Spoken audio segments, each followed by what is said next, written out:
दोस्तों, पिछले एपिसोड में आपने देखा कि फाइनली विष्णु को पता चल गया कि वो जिस लड़की यानी सनाया से मोहब्बत करता था वो एक इच्छाधारी नागिन थी। जब विष्णु सनाया से बात करके होटल की तरफ लौट रहा था तभी उसे उस ट्रक वाले यानी राजेश अंकल ने आवाज़ दी, जो कि 2 साल पहले मर चुका था। ऐसा उसे एक पागल आदमी बब्बन ने बताया था। अब वो पागल था या नहीं, या क्या जो भी रहा हो, आइए आगे सुनते हैं। राजेश बोलता है, क्या हुआ विष्णु बेटा, मुझे देखकर चौंक क्यों गए? नहीं अंकल, ऐसा कुछ नहीं है। ये कैसे हो सकता है? वो आदमी तो कह रहा था कि ये 2 साल पहले मर चुका है, और मैं भी तो इनके घर गया था, वहाँ कुछ भी नहीं था, सब टूटा फूटा पड़ा था। विष्णु बेटा, आपने अच्छा नहीं किया।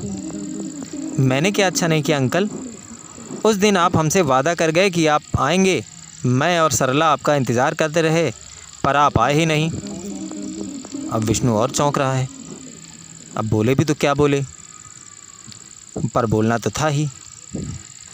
तो उसने बोला भी, अंकल मैं गया था आपके घर, पर आप मिले नहीं मुझसे। मैं कहाँ जाऊँगा बेटा, मैं घर पर ही तो था, सरला भी थी। मैं इनके साथ ही इनके घर जाता हूँ, तभी सच्चाई का पता चलेगा कुछ। क्या हुआ बेटा, क्या सोचने लगे? कुछ नहीं अंकल, ऐसा करता हूँ मैं आपके साथ ही आपके घर चलता हूँ, चलिए। और आपका सामान वो मैं बाद में मंगा लूँगा होटल में फ़ोन करके, चलिए। चलो फिर विष्णु बेटा, दोनों लोग वहाँ से चल देते हैं। राजेश बोलता है, राजेश बेटा, सरला बहुत खुश होगी आपको देखकर। अच्छा हाँ विष्णु बेटा। और इस तरह से विष्णु राजेश अंकल के साथ उनके घर पहुँच गया। राजेश की पत्नी सरला विष्णु को देखकर बहुत खुश हुई, मानो उसका बेटा घर आ गया हो। तभी राजेश बोलता है, अरे सरला देखो कौन आया है। अरे विष्णु बेटा, आ गया तू? हाँ आंटी मैं आ गया, बैठो बेटा। उस दिन क्यों नहीं आया बेटा, मैं तो इंतज़ार ही करती रही। अब क्या बताऊं मैं आपको। तभी राजेश बोलता है, सरला अब विष्णु आ गया है ना, पुरानी बातें मत कर, जाकर चाय बना। अब विष्णु यहीं रुकेगा, है ना विष्णु? हाँ, जब तक यहाँ हूँ मैं यहीं रुकूँगा आप लोगों के साथ। अब खुश? तभी सरला बोलती है, हाँ अब मैं खुश हूँ। आप लोग बातें कीजिए, मैं चाय बना कर लाती हूँ। वो चाय बनाने चली जाती है। और राजेश बोलता है, विष्णु बेटा आप आराम से बैठ जाओ, मैं ज़रा कपड़े बदल लूँ। जी अंकल, तब तक मैं भी होटल से अपने कपड़े मंगा लेता हूँ। हाँ बेटा, आप अपना सामान मंगवा लो। जी अंकल। अंकल कपड़े बदलने अंदर चले जाते हैं। विष्णु इधर बहुत परेशान है, बहुत शॉकिंग है उसके लिए। ये आखिर हो क्या रहा है? अंकल आंटी तो पूरी तरह से ज़िंदा हैं। मुझे लगता है वो आदमी बब्बन पागल होगा, जिसने कहा था कि ये दोनों 2 साल पहले ही मर चुके हैं।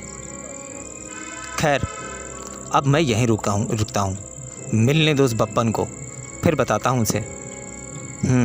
ये सही रहेगा। खैर मैं होटल से अपना सामान मंगा लेता हूँ। दोस्तों वो फ़ोन करता है, लेकिन वो नंबर इनवैलिड बता रहा होता है। नंबर तो बिल्कुल सही है, फिर से ट्राई करता हूँ। फिर से वही बोलने लगता है, the number you have dial is invalid, please check the number you and dial again. तभी राजेश वहाँ पर आ जाता है कपड़े बदल कर। क्या हुआ विष्णु बेटा, मंगा लिया सामान? नहीं अंकल, फ़ोन नहीं लग रहा है, खुद ही जाकर ले आऊँगा शाम को। लेकिन इस बार आना ज़रूर विष्णु बेटा। कैसी बातें कर रहे हैं आप, मैं बस होटल से सामान उठाऊँगा और वापस आ जाऊँगा। ठीक है विष्णु बेटा, ये लो चाय पी लो। जी आंटी। अंकल चाय पीजिए ना, आपके लिए भी बनाई है आंटी ने। हाँ बेटा। वाह सरला, चाय तो बहुत अच्छी बनाई है तुमने। आज मैं आया हूँ ना अंकल, इसलिए। ये आपने सही कहा बेटा। तो दोस्तों इस तरह विष्णु के साथ पाकर राजेश और उनकी पत्नी सरला बहुत खुश हुए। शाम हुई और विष्णु होटल की तरफ चल पड़ा अपना सारा सामान लेने के लिए। रास्ते में ही वो खंडहर पड़ता था, जिसे देखकर विष्णु रुक गया। शाम के टाइम पे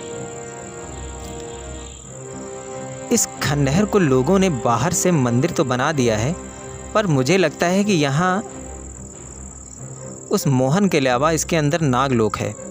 उसने बताया भी था सनाया ने। और ये तो मेरे ससुराल भी है होने वाली। जाकर देखता हूँ ससुराल में हो क्या रहा है। 13 साल बाद कुछ बदला होगा या नहीं, देखता हूँ। होटल थोड़ी देर बाद चला जाऊँगा।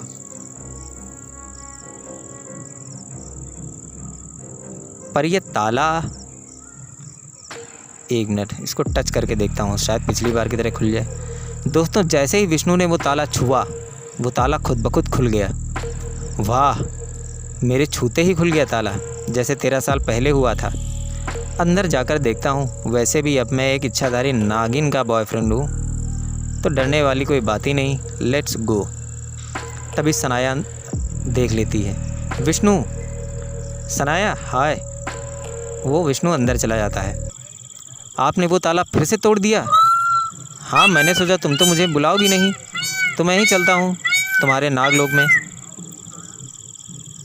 तभी वहाँ पर नागराज आ जाता है। तो यही है विष्णु? अरे प्रणाम महाराज, मैं जानता हूँ आप इस नागलोक के महाराज नागराज हैं। कैसे जानते हो तुम? सनाया ने मुझे सब बता दिया है नागराज जी। हाँ पिताजी, मैंने ही विष्णु को। तभी नागराज बोलता है दोनों को रोकते हुए, विष्णु जी महाराज, इंसान सांपों के ख्याल से ही डर जाता है, इसीलिए लोग इस खंडहर के आसपास भी नहीं भटकते। लोगों ने खुद से ही न जाने क्या क्या कहानियाँ बना रखी हैं, जिन कहानियों के अंदर लोग हमसे डरते हैं और हमें अपना दुश्मन मानते हैं, जबकि हमारा कोई उद्देश्य नहीं रहता इंसानों को नुकसान पहुंचाने का। जी महाराज, तो जब हर इंसान नागों से डरता है, तो तुम्हें डर नहीं लगा यहाँ आने से? तभी विष्णु बोलता है, महाराज पहले मुझे भी सांपों से बहुत डर लगता था, पर जब से ये पता चला है कि सनाया भी एक इच्छाधारी नागिन है, तब से मुझे नागलोक से प्रेम हो गया है। अब सांपों से डर बिल्कुल ख़त्म हो गया है अचानक। तभी नागराज बोलते हैं, वो सब तो ठीक है, पर तुम्हारी वजह से इस नागलोक में हलचल मच चुकी है। हलचल? नागलोक में? मेरी वजह से? हाँ विष्णु, ना ही तुम यहाँ आते, ना ही तुम्हारी मुलाकात सनाया से होती, ना ही सनाया को तुमसे प्रेम होता, और ना ही ये हलचल होती। तभी सनाया बोलती है, पिताजी विष्णु को। तभी नागराज बोलते हैं, सनाया मैं सब जानता हूँ, पर एक साधारण से इंसान की शादी एक इच्छाधारी नागिन से कैसे होगा ये? अगर मेरा फैसला अपनी बेटी की तरफ होता है तो नागलोक के लोग मेरा विरोध करेंगे, और अगर मेरा फैसला नागलोक की तरफ होता है तो मेरी बेटी का प्रेम अधूरा रह जाएगा। तभी विष्णु बोलता है, महाराज आप सोच समझ लीजिए, मुझे पूरा भरोसा है आप ज़रूर कोई ना कोई हल निकाल लेंगे। तभी सनाया बोलती है, जी पिताजी विष्णु बिल्कुल सही कह रहे हैं। तभी नागराज बोलता है, लेकिन एक सांप और एक इंसान का विवाह, ज़िंदगी कैसे चलेगी? खैर विष्णु, अभी तुम जा सकते हो, तुम्हारा यहाँ ज़्यादा देर तक रहना ख़तरनाक हो सकता है तुम्हारे लिए। तभी सनाया भी बोल पड़ती है, हाँ विष्णु पिताजी बिल्कुल सही कह रहे हैं, मैं आपसे मिलती रहूँगी और जल्द ही शादी होगी हमारी, अभी आप जाओ यहाँ से। विष्णु ये सब बातें सुनकर खुश हो जाता है और बोलता है, ठीक है सनाया, मैं कल सुबह तुम्हारा इंतज़ार करूँगा इसी खंडहर के पीछे, फिर मैं तुम्हें इंसानों की दुनिया में सैर कराऊँगा। तुम भी तो जानो इंसान कैसे रहते हैं, कैसे सोचते हैं, कैसे कैसे काम करते हैं, कैसे लाइफ एंजॉय करते हैं, क्योंकि अभी तुम्हारा सिर्फ रूप इंसानों का है, बाकी कुछ इंसानों का नहीं है। हाँ विष्णु, ये मैंने भी सोचा था, मैं ज़रूर आऊँगी। और विष्णु उस खंडहर से बाहर आ गया। अगले एपिसोड में कुछ मज़ेदार चीज़ें होंगी। जब एक नागिन एक इंसान की लाइफ जिएगी तो इंसानों का क्या होगा, जानने के लिए सुनते रहिए विश कन्या।